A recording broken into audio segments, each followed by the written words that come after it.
I'm here in my VermiHut. It's been about 13 days, almost 14 days since the last feeding, and I have not looked under this lid. I want to just kind of check and see which food is still there and go from there. So look, I always like to look under this lid. You can see a few worms. They're little baby worms too. A lot of castings, they crawl in here. And you can already see I laid that fresh piece of newspaper down last time and they've eaten through this, which is a really good sign. They really love eating through this newspaper. So I'm gonna go ahead and peel this back and then we're gonna dig in and probably put a fresh piece of newspaper down once we feed again. Here's what I fed last time.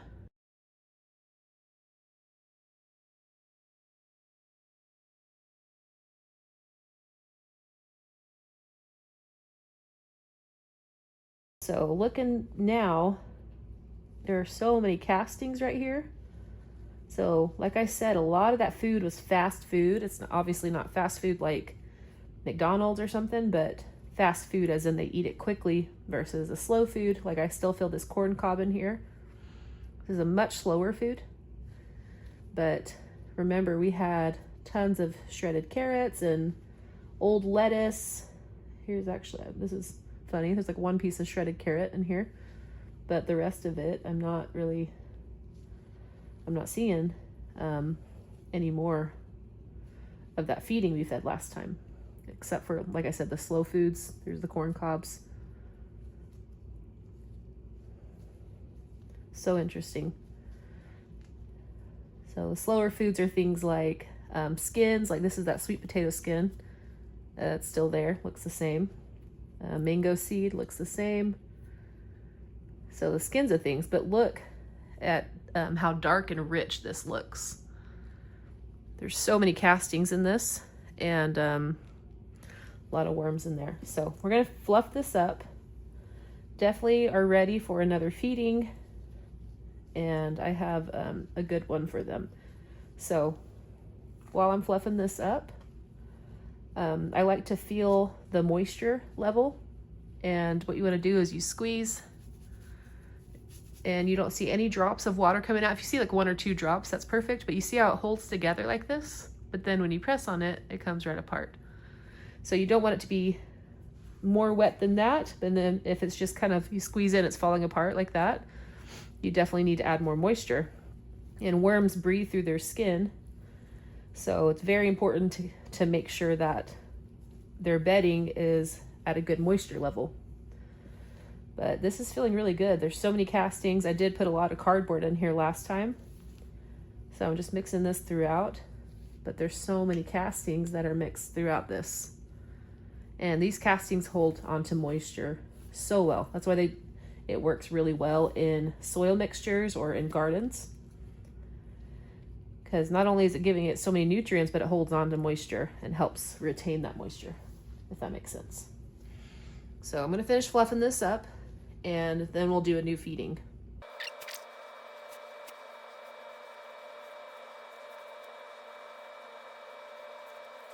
Okay, so I'm gonna dig this trench.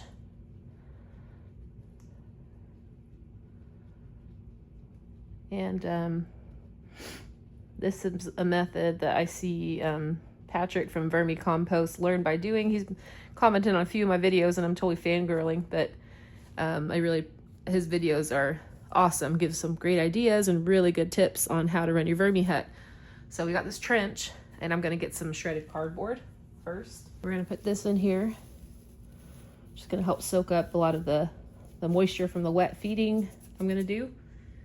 I'm gonna go ahead and put this old food back in here, let them continue to work on it. It's taken a while, but that's okay.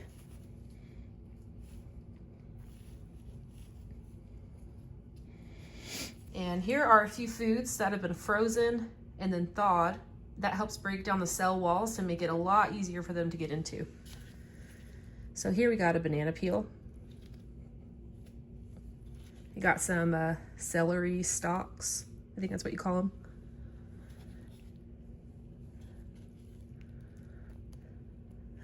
These are like, I think they're shallots. I actually got this from my aunt, so I think that's what they are. It's actually a little bit of meat. Maybe they actually threw that in there. And I'm curious to see if they'll eat that. So usually you don't feed meat, but we're gonna try a little piece. Worst case scenario, we'll just scoop that part out. So we got the shell. We don't want to feed a lot of onions and shallots, but it's okay if they eat a little bit, kind of like with tomatoes. A little bit of carrot tops. Got a bunch of carrot peelings from, peeling carrots. A couple of cucumber peelings.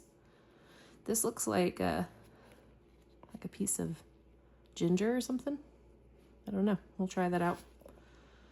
And then see how it's kind of like watered down because it's been frozen and thawed.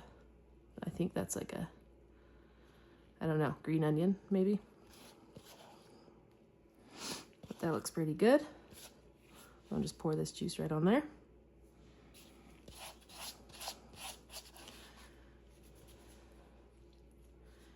So I'm feeding like actual food scraps, but in my juvenile hut, I like to blend up the food scraps, and I actually have a little bit left over. I should say a lot of it. Looks kind of gross, but we're gonna pour some of this in there, and then I'm probably gonna freeze some of this. So we'll just do a little bit. Oh, kind of a lot. We'll see how that does. Got this coffee puck from this morning for making my wife's coffee. I'll squish that up, and it's a good food source for them. I always hated throwing away, like you squeeze out this coffee, right, and make like this much espresso, but I always felt like this is such a waste to like throw all this away. So it's nice that the worms will eat that. And we're gonna throw in some pulverized eggshells. Worms have gizzards, and this helps, they don't have teeth, so this helps them grind up this food. And it's also a great source of calcium. And when it comes out in the worm castings, that benefits your plants in your garden. So there you have it. And I am just gonna cover this up like this. Sometimes it's like kind of like a mountain a little bit. Try to pat it down a little, but I noticed that it sinks in as they eat this food. Hopefully that wasn't too big of a feeding, but last time we fed them quite a bit and they plowed through that. So we'll see. I'll check on them. I'm going to throw this newspaper back on. But like I said, they've kind of eaten through a little bit, or a lot of it. So put that there. I'll put a little bit more on here. And since that's a wet feeding, I like to keep this dry so I can kind of monitor if I see it's like wet and getting eaten through. I know it's helping soak up that moisture. And that's it for this. We're gonna go ahead and put this lid back on. And thank you for following along and joining me with this VermiHut and the worms. So fun seeing all this food not go to waste. Loving it. But if you haven't liked and subscribed, it definitely helps the channel. And if you want to see more videos like this, I have one linked right here. Thank you so much for being here, and we'll see you in the next video.